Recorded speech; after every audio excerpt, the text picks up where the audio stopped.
चूंकि नई व्यवस्था की गई है ताकि कालाबाजारी खत्म हो सके, उसमें समय थोड़ा लग सकता है।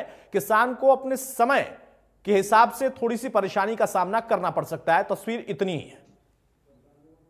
देखिए अतुल भाई, आपने एक जनहित से संबंधित मुद्दा उठाया है और मैं आपको बता दूं कांग्रेस पार्टी की तरफ से कि हमें महसूस करते हैं कि भाजपा फर्जी आंकड़ेबाजी का खेल खेलने में माहिर है। जब अंतर्राष्ट्रीय स्तर की संस्थाएं भारत की स्थिति के बारे में अपनी रिपोर्ट देती हैं तो भाजपा उन्हें झुठलाती है। चाहे वो हंगर इंडेक्स की बात हो, चाहे हैप्पी इंडेक्स की बात हो, या किसी भी रोजगार की बात हो, या दूसरी, मैं ये कहता हूं कि हरियाणा में कथित रूप से डबल इंजन की सरकार है और भाजपा प्रवक्ता कह रहे थे कि भी राम राज्य आ गया, कोई किसानों को दिक्कत ही नहीं है। तो ये तो चैनलों पर भी सवालिया निशान खड़े कर रहे हैं जो जनता के बीच में जा रहे हैं और किसानों की आवाज उठा रहे हैं। यानी कि किसान झूठ बोल रहा है भाजपा के मुताबिक, तो क्योंकि इन्होंने समस्याएं तो सब खत्म कर दी, कोई कमी है नहीं। तो वो जो कालाबाजारी की बात कर रहे हैं तो वो कौन कर रहा है? भाई सबसे बड़ी बात यह है, जिसको दर्द होता है वो रोता है, वो कहता है।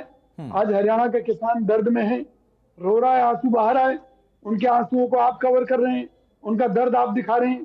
सरकार को ये कहना चाहिए कि हाँ ठीक है, इन्होंने जो बात रखी है हम इसकी इंक्वायरी करा रहे हैं और इसमें कड़ी कार्रवाई करेंगे, बजाय इसके कि केवल आंकड़ा आंकड़ा आंकड़ेबाजी का जो फर्जी खेल हरियाणा में चल रहा है उसे हरियाणा की जनता बर्दाश्त नहीं करेगी।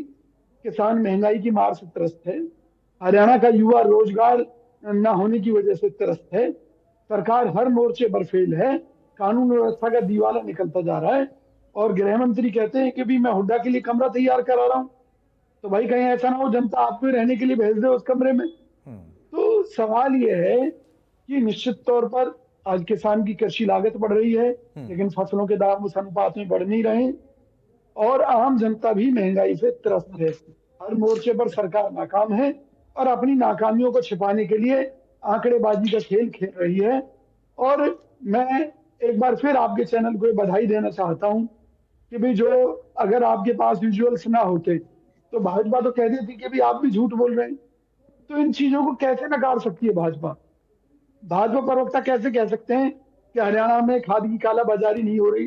तो अगर कालाबाजारी होते हुए भी कालाबाजारी पर पर्दा डाला जा रहा है तो इसका मतलब खट्टर सरकार इस कालाबाजारी में शामिल है।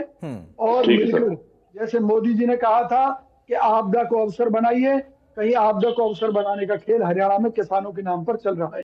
विजय कौशिक, देखिए प्रोफेसर विदु रावल ने यह माना कि यहां कुछ जगह कमियां हैं, उन तस्वीरों को खारिज नहीं कर रहे हैं, लेकिन वो ये भी कहते हैं कि वो इस वजह से है क्योंकि हमने नई व्यवस्था दी है, उसमें आवंटन में हो सकता है कि जितनी डिमांड एक साथ की जा रही हो वो ना हो रहा हो, ये एक समस्या हो सकती है। अतुल भाई, मैं ये कह रहा हूं कि लोगों की आंखों में धूल झोंकने का काम भाजपा क्यों करना चाहती है? आपके पास विजुअल नहीं होते तो ये लोग स्वीकार भी ना करते। हम ये कहते हैं कि भी कोई उसके लिए आप खुद मान रहे हैं कि ये समस्या है, तो समस्या को दूर करने का आपके पास एजेंडा क्या है? एक तरफ आप कहते हैं कि आपने सुनिए, आप कितना लाठीचार्ज नहीं करते हैं। कोई नहीं भाई साहब, बोलने दीजिए विदु रावल, बोलने दीजिए एक एक करके, अब समय नहीं है। कांग्रेस सरकार के समय में किसानों को इतना जागरूक कर दिया गया था कि आज वो अपने अधिकार की लड़ाई के लिए अगर पुलिस बुलाते, मैं केवल ये कहना चाहता हूँ, एक तरफ बीजेपी प्रवक्ता ये कह रहे हैं कि भाई हर खेत को हमने एक मिनट प्रोफेसर साहब, एक मिनट भाई, ऐसे नहीं प्लीज, विदु रावल प्लीज। हाँ विजय कौशिक भाई, भाजपा ये कहती है कि उन्होंने हर खेत को आधार कार्ड के साथ लिंक कर दिया है। भाई आप रिक्वायरमेंट एक महीने पहले मांग लीजिए किसानों से, भाई किसकी कितनी खेत के हिसाब से रिक्वायरमेंट है। आप पहले से तैयारी आपने करके क्यों नहीं रखी? हमने तैयारी की हुई है, हम तैयारी पर खड़े हो रहे हैं, तभी काम मिल रहा है। आप किसान से एडवांस पैसा लेकर, आप किसान से एडवांस पैसे लेकर उनके घर पर सप्लाई क्यों नहीं दे देते? ये दुकानों का भी झंझट छोड़िए अगर आपकी नीयत सही है तो। रख पा रहा है किसान की अपनी बात नहीं रख पाता है। कांग्रेस सरकार गलत है ये।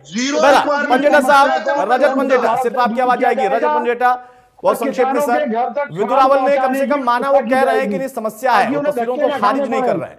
बीजेपी सरकार के डंडे ना खाने पड़े।